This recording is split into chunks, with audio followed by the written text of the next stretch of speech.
Good morning বন্ধুরা। আজ শুক্রবার সকাল, ঘুম থেকে ওঠার পরে জানি তার কিছু অফিসের কাজ দিল করার জন্য।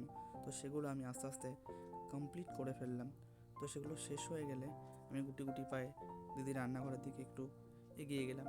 গিয়ে দেখি আমার পিসির মেয়ে এবং আমার দিদি দুজনে মিলে লুচি এবং আলুর দম রান্না করছে।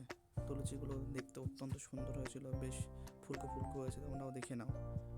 তো তারপর তাকে বললাম, তাদের দুজনকেই বললাম যে তোরা একটু হাই বলে ভিডিওতে। তো তারা একটু হাই বলে দিল। এবং আমার শীতকালে লুচি খেতে ভীষণই ভালো লাগে। তো আমরা সকলেই খেতে বসে পড়লাম লুচি। দিদি প্রত্যেককেই লুচি সুন্দর করে সাজিয়ে দিল। এবং শীতকাল লুচি খেতে তোমাদের কার কার ভালো লাগে, গরম গরম ফুলকো ফুলকো লুচি, অবশ্যই কমেন্টে কিন্তু জানিও, ভুলে যেও না কেউ। তো আমরা খেতে শুরু করে দিলাম লুচি এবং আলুর দম। তারপর খাওয়া শেষ হলে আমি এবং আমার ভাগনা দুজনেই বসে পড়লাম। গতকাল তাকে একটা বাজার থেকে ক্লে কিনে দিয়েছিলাম।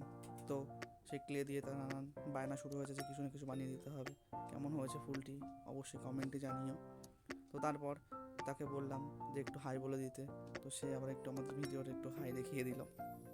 এবং তারপর তার সাথে নানা রকম গল্প করে আমি একটু ছাদের দিকে রওনা হলাম। তো আমার বোনকে বললাম যে চল, প্রচণ্ড ঠান্ডা ঘরে, তো আমরা ছাদে যাই। কারণ আমার দিদির ঘরগুলোর নিচে ছিল, সেই কারণে ঘরগুলো প্রচণ্ড ঠান্ডা, যেহেতু শীতকাল। তো ছাদে গিয়ে কিছুক্ষণ সময় স্পেন্ড করার পর তারপর যেহেতু দুদিন দিদির বাড়িতে থাকলাম, তো আজ আমার বাড়ি চলে যাওয়ার দিন, তো আমাকে রেডি হতে হবে। তো এই কারণে আস্তে আস্তে ছাদের থেকে নিজের দিকে নেমে এলাম। নেমে আসার পর স্নানে যাবো এই কারণে।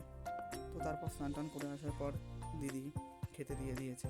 আজ চলে আসবো যেন দিদি অনেক ভালো রান্না করে দিয়েছে, যেমন ভাত, চিংড়ি মাছ, ইঁচড় চিংড়ি, পাবদা মাছ, যেগুলো আমি কি ভালো খাই, প্রত্যেকটা জিনিস করেছি এবং প্রত্যেকটা জিনিস অসাধারণ সুন্দর রান্না করেছিল। আর আমার জানি তো প্রচণ্ড ভালো চাটনি রান্না করে, যেটা আমার ভীষণই ফেভারিট। তো এই চাটনি দিয়ে দিয়েছে।